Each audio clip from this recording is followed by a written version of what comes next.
Hello, everyone, and welcome to Full-on, your Fulham-centric football podcast. I'm your host, Ash Woolford. Joining me for this Southampton preview is the two Jacks. AJ, how you doing, buddy? Yeah, I'm good at gumdrops. And yourself? Yeah, feeling a bit better than I was after the weekend's result. Mozza, how you doing, buddy? Yeah, very well. I've just about recovered, so same as you, pretty much.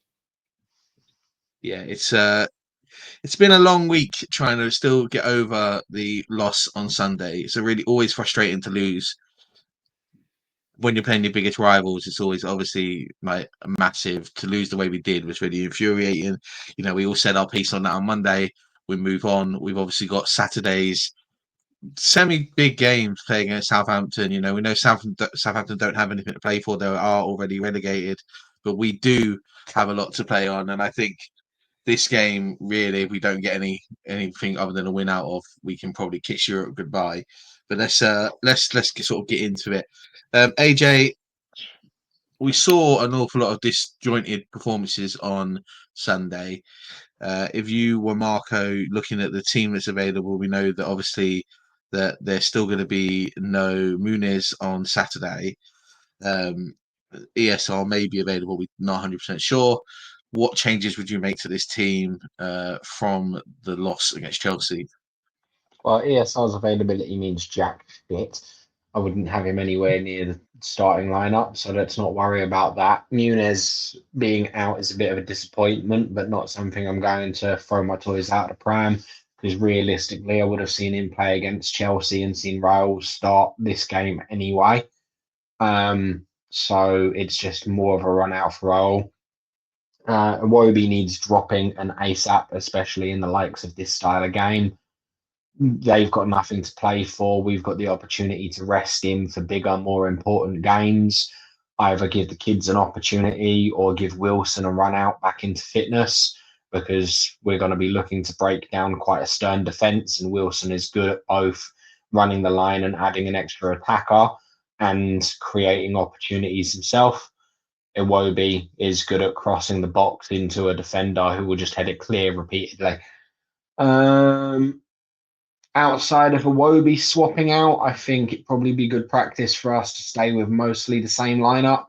As much as Southampton as a team don't have anything to play for, the individual players will be playing for a place in the Premier League and trying to put their names out there. And we've seen in previous seasons how that can suddenly change a team's performance. No need to fret about relegation because the team's already going down. No pressure on their shoulders on how to play. They're just literally throwing their CV out there and showing off as much as they can do. And Southampton over the last few weeks have scored a few more than they had for the majority of the season. So don't be surprised if they big up their game because we're playing them. Yeah, it's an interesting one. I think they got Simon Rusk, who's already come in to manage with Adam Lallana as his sort of assistant, and if anything, they sort of freed them up playing a bit more openly going forward, which is probably why they've scored a few more goals in the last couple of weeks because they went from having Martin at the beginning of the season, who had them trying to still play that free flow of football they were playing in the Championship. And as we all know, if you come into the Premier League trying to play the football you play in the Championship and you don't adapt, you're going to get destroyed every week. And that's exactly what happened to them. And then, the new manager came in, he tried to make them really defensive and really stoic, and they just didn't have the squad to do it. And they really struggled for it. And I say Russ has come in, he's sort of got them playing probably how they should have been playing at the beginning of the season. They are still trying to be attacking, but they're trying to be a bit more pragmatic in their approach, which has led them to be probably the best Southampton that we've seen all season. Weirdly, going into this weekend, if you'd asked me would I rather be playing, bottom place Southampton or Leicester, I would rather play Leicester than Southampton because of what it probably is for them at the moment. Mozza, obviously, Drew mentioned last week when we were talking about the Chelsea game about how disjointed we looked and how we were all really frustrated about the fact we couldn't string any passes together. Going into this game on Saturday, I'm still expecting us to have to break this Southampton team down and us to attack, and that isn't always the best for us when we're trying to play football. What do you think we need to do differently in order to make sure that we stay strong going forward, and that we can win the game? Because ideally, if we win 1-0 or we win 4-0, it doesn't matter. We just need to win. I think it comes down to what the starting 11 is and who's on the bench, really. Now, AJ's just done a very good sort of what I also agree with what I think we should do in terms of who starts and all that. Style of football, I don't really know. It's a must-win game, as you alluded to, or pretty much said yourself, Ash, at the beginning. It's a must-win game because otherwise we've got to say goodbye to Europe unless we're very, very lucky and other teams do us a favour. It's a tough one for me to call. I feel like we should not sort of be as offensive in attack like we have done the last couple of games or last few games even, because that has been our style of like the first 20 minutes, and we've played well and we've played some good football. Even if we have scored first, ultimately we've lost the games or haven't got the 3 points out of them. So unfortunately I don't see it happening. I think we're still going to play the same style that we have done, but if Southampton are up for it and those players that want to stay in the Premier League have got something to prove themselves, maybe it is worth just not pressing as much on them, letting them come at us and then getting them back on the counter-attack. That might seem obvious, but the way we have been playing hasn't been working for us. So I think we've got to do the alternative style of play to what we have done. Yeah, I think that's a fair point, Mozza. To be fair, we've had a real problem trying to break teams down. We've been saying for ages that if you want to beat Fulham, it's very easy. You just got to score early and then basically defend your box, because we're very bad at breaking down play. AJ, looking at it, we really struggle with that final ball into the box, right? It doesn't matter what it is. If it's Robertson crossing, whoever's out on the right wing crossing, if we get free kicks, if we get corners, those balls into the box for us, they're really niggly, they're really poor, and they let us down so much. Is it about time that we had maybe someone else taking corners other than Andreas Pereira, for one? And two, do we adjust the way we attack slightly, or do we just sort of not try and make everything have to go through Anthony Robinson in order to make sure that we can be a bit more, deadly going forward? Because it's a real concern of mine how much we seem to rely on getting the ball out to Robinson, who then just wafts in a nothing cross. Sky had there's the voice break for you. Sky had some very interesting analysis on the Liverpool game when we beat them, and it's that we were actually committing a lot of our play down the right-hand side with Andreas staying very far to the right, which then allowed us to pin them back along that left-hand side a lot better. With the way, even though Robinson was carrying on his usual antics of being very high up the pitch, what that did is, because of the way that the rest of our squad were pushed to the right-hand side, it forced Salah into a much deeper natural position. With that in mind, it's clear that we do adapt our strategy depending on who we're playing, but we still struggle against any team that's got a natural low block. That's mostly down to two factors, in my opinion. One is that we're still crossing the ball into the box as if we've got a number 9 that attacks the ball. As good as Muniz is with pulling balls out of the sky, they normally have to land at him or be in his direction or come to him. The same with Raul. Whenever he does get an aerial opportunity, he's very reliant on the ball getting to him. Mitrovic, back when we had him, was very good at attacking the ball. A ball could be drifted into a dangerous area and he would take 10 paces to meet it. And he'd meet it in the air, or he'd meet it on the volley, or he'd meet it high and drop it down for somebody else.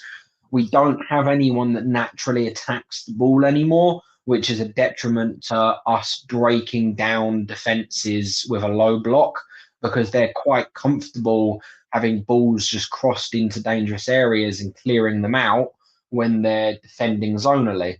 if they're not having anyone pressure them or attack them directly as that ball's coming in. So it gives us a bit of a problem because our two number 10s that we have to create opportunities and break down natural low blocks, neither of them are very good at it. ESR was purchased for the pure idea of being able to win these games where we've got more possession of the football and break down attacks. Break down these low block defenses, whether or not it's by beating a man or two and opening up that middle hole within the number 10 role, or whether or not it's playing intricate 1-2s with strikers or wingers to create space, even overlapping them and allowing them to cut inside or go on a run down the byline. It's something we haven't seen from him, and thus leaving us in the same situation we have been since Mitrovic's departure. And I'm not saying it's entirely down to the striker, but we don't have a striker and we don't have a natural number 10 to break down these defenses.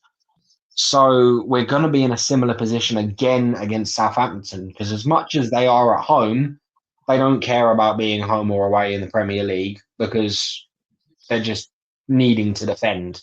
They're going to set up with a back five. They're going to make it incredibly hard to beat them. And as you said, all you need to do to beat Fulham this season is make it so that we have to try and create and that we can't get in behind your defensive line. If Southampton, for whatever reason, come to play football, they're cooked. It could easily be 5-0 to Fulham. But that won't happen. And because that won't happen, it'll be a low-scoring affair, in my opinion, because we struggle to break these teams down. And I don't think we've got anyone in the squad capable of doing so, or at least anyone Marco's going to play. In regards to Andreas taking corners, absolutely. Put Lukic on them. Put Kearney on them if he's playing.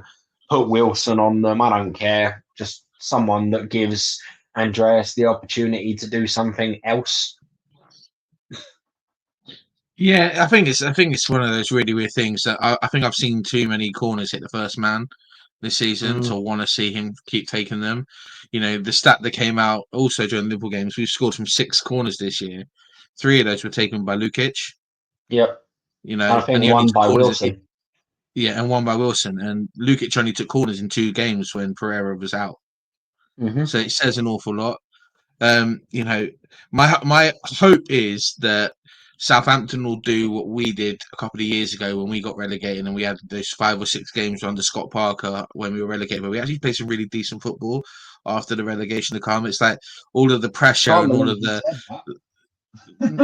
not all of the pressure had gone off of the team and all of the stress had gone off of about the relegation. So as soon as it was confirmed, the shackles almost came off a bit.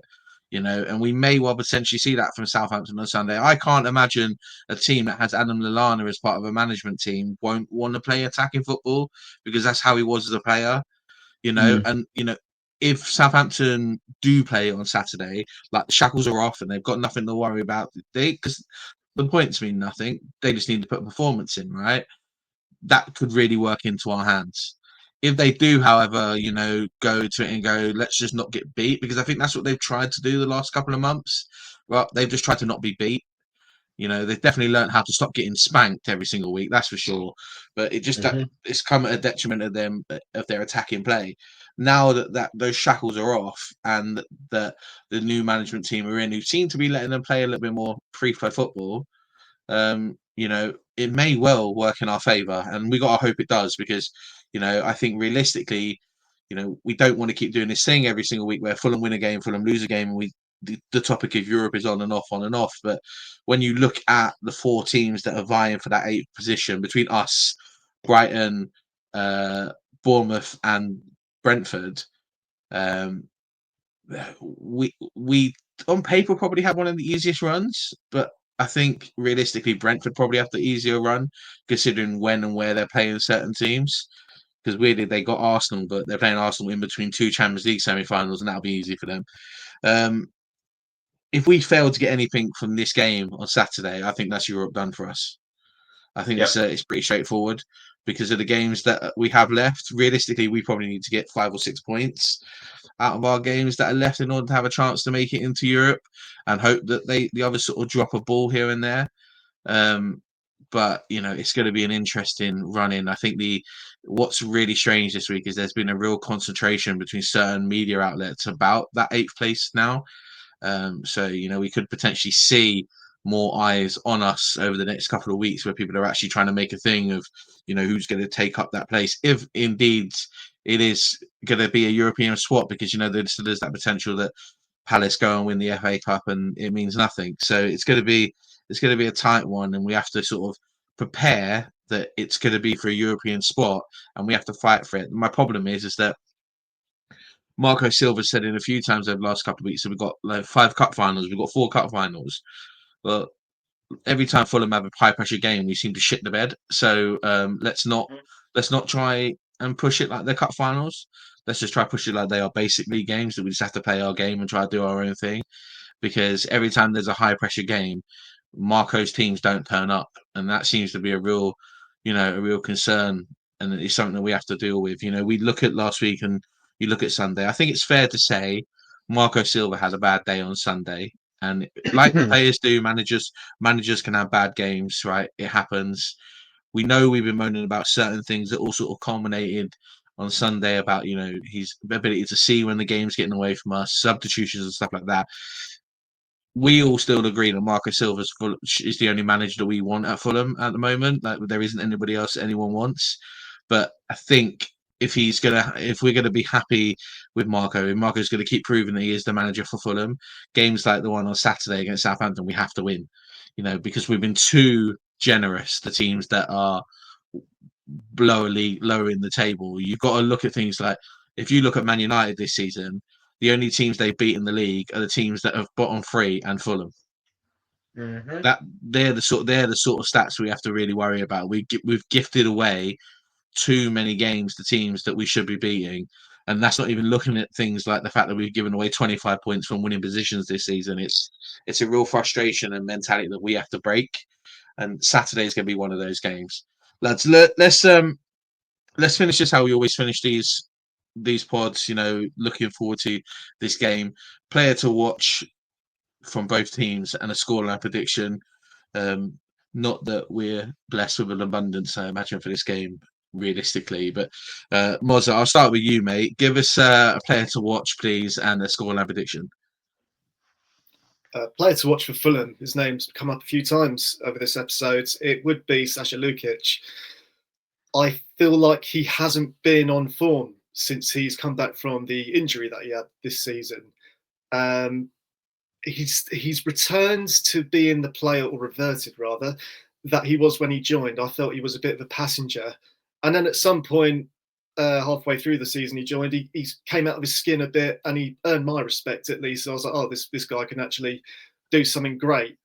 So I don't know if his confidence has been knocked, or if he's living or in the shadow of Sana Berge now, because together they were a great pairing, as we've all witnessed. So with that said, I would love to see him taking the corners over Pereira, of course. So he would be my player to watch, but I also just want to say Marco Silva would be our main one to watch. Who's going to be his 70th minute sub? Probably Vinicius on for Jimenez, no doubt. But as for Southampton, I said to you boys before we started recording, a little bit of a peek behind the curtain here, that I don't really know who to pick for Southampton. So I'm just going to say whoever's up front for them. Excuse me if I pronounce his name wrong. I believe it's Onacho who's got the most goals for them this season, which admittedly isn't a lot. It looks like he's got 4 out of however many they've scored in total. My scoreline prediction, I don't think I've had one correct prediction this season every time I've been asked. So keeping the tradition going, you call me the Mark Lawrenson of the Ful-on podcast. I'm going to say 0-0. I know it's got loss written all over it in Fulham style, but I hope I'm wrong for our benefit saying 0-0. I hope we get points out of it. As I say, it's a must-win game. We need the 3 points out of this. This game finishing 0-0 would be so Fulham. You look at that Derby team that that came up and went down with a whimper, the lowest league. Then they're now Southampton are now on record points total with, there was only one team they didn't lose to all season, and that was Fulham. And they were two very, very terrible games to be at. The loss at away and the draw at home were both very shocking games to be at, and the draw at home against Southampton was dire. So we need a result on Saturday. AJ, what about you, mate? Player to watch, scoreline predictions. Fulham's player to watch is probably going to be whoever's out wide. I'd imagine Young carries on his appearances, and I'm not worried about whether or not he performs. It's more who takes up that left wing position. Well, I say left wing position. If Young plays on that left wing and Wilson plays on the right, then it'll be Wilson. But if it's Godot on the left and Young on the right, then it's Godot we need to watch. If you capture my drift, it's basically anyone but Iwobi. As much as I love him and think he's done exceptionally well when we signed him, he was never signed to be a 40 game a season cup and league player. He was purchased to be a squad player to fill in some gaps and rotate when need be. He just happened to have a very good start of the season and hasn't been dropped since then. So it's a bit of a strange one. I think it's about time he does get dropped. In terms of players to watch from Southampton, I'm actually going to say Kyle Walker-Peters for one simple reason. I think he's a potential candidate for us to end up purchasing.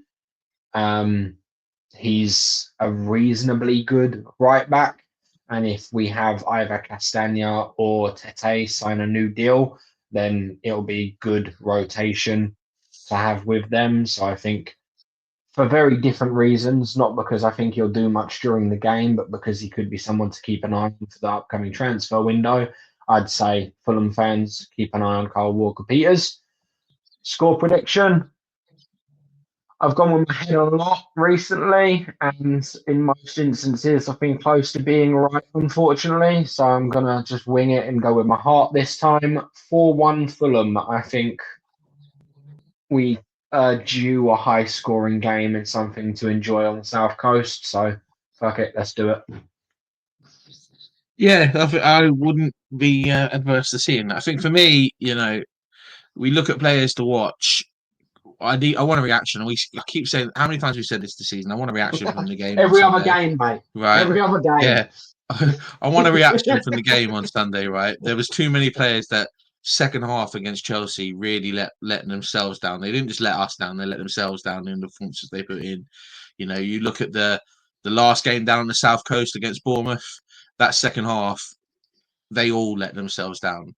It weren't even a case of poor lack of intent for attacking wise. It's just we had the ball for 45 minutes and couldn't make 4 passes. Like, it was shocking, right? For me, Fulham player to watch is actually Anthony Robinson in this game. But not for the reasons why earlier on in this season we were saying Anthony Robinson. For me, it's going to be because he's had the last 2 games, he has been very, very poor. He's made a lot of mistakes. He's made a lot of, misreading of the game, misreading the passes, misreading the receiving the ball, doing that thing where it looks like he's trying to think 3 or 4 paces ahead of himself, so he doesn't control the ball properly, and then doesn't get the ball to then do what he might be thinking to do. And also his crossing has been really poor again recently. If we're going to win this game, he's going to have to really be on it on Saturday, because I imagine playing Southampton, no matter what they're in, they're going to try to still low block us and just play counter-attacking football. And he is very pivotal to the way that we attack. Now we're going to score. He's going to have to be on it again in terms of putting it in. It does worry me that, as much as hype he's been getting, that he's on 10 assists now for a left back, and that's great in the league. He hasn't had one in 6-7 games, which is, a real concern considering his input at the beginning of the season. Southampton wise, they've got a few players that are out there. AJ, you're probably right with Kyle Walker-Peters in the sense of, potentially could be a player that Fulham could look at, especially with players that are potentially leaving the club at the end of the season. He could be playing there. For me, with Southampton, the players to watch are the ones that realistically have a chance of maybe getting bought into Premier League by other teams next season, who probably have a point to prove. You look at Aaron Ramsdale, who, you know, free relegation Ramsdale is probably got after. He's probably going to be on the lookout for another Premier League club next season. He's probably going to have to start putting some performances in if that's going to happen. You know, Walker Peters, as we mentioned, is also in that. You know, you look at in their midfield, they have Mateus Fernandes, who I think is a very good player. I think he's probably just been a bit out of place at Southampton. He's a really un-Southampton-y player for me, but not because of the potential football they can play, but because of the football they have been playing. I think he's a good player, so he could potentially be one to look into there. You know, and for me, you know, the other player to watch probably just because he just always does something against us whenever I see him play against us. If he plays, is Ryan Fraser, because he always seems to just do something against us. And I don't know why. But it'll be those players that are potentially looking for potential Premier League moves away from Southampton once the season is over that will probably put in performances for us. Scoreline prediction wise, I'll take a 1-0 now, 100%, because we just need to get a win in order to keep this European push going. But realistically, and I said this when we played them at home earlier on in the season, we should be winning this game by 3 clear goals. So I'm going to go 3-0 Fulham because we should be that much better than them considering how our season's gone. But I won't be surprised if shackles off, no pressure on them. Southampton play some really decent football on Saturday, and it surprises us a little bit. But I'm still going for a Fulham win. Thanks very much for joining me, guys, really, on this one. There's not really much more for us to say about this one. If you're heading to the game on Saturday, have a good time. Hopefully the Whites can produce something for you. I also just wanted to say thank you to everyone who's come and followed the show over the last couple of weeks. We've had a little bit of an influx of followers on YouTube, which has been great. If you haven't done so already, come and subscribe to the channel. On the screen now, you'll see on our link to our shop. There's currently a bundle picture on the screen. If you want to win that bundle, just come and subscribe to the channel. When we reach 500, we'll be giving that away to one of the random subscribers. Other than that, we will see you early next week for our review of this game. Have a good weekend, guys. Hopefully Fulham can not ruin it for once, but we'll see. There's nothing more for me to say other than come on, you Whites.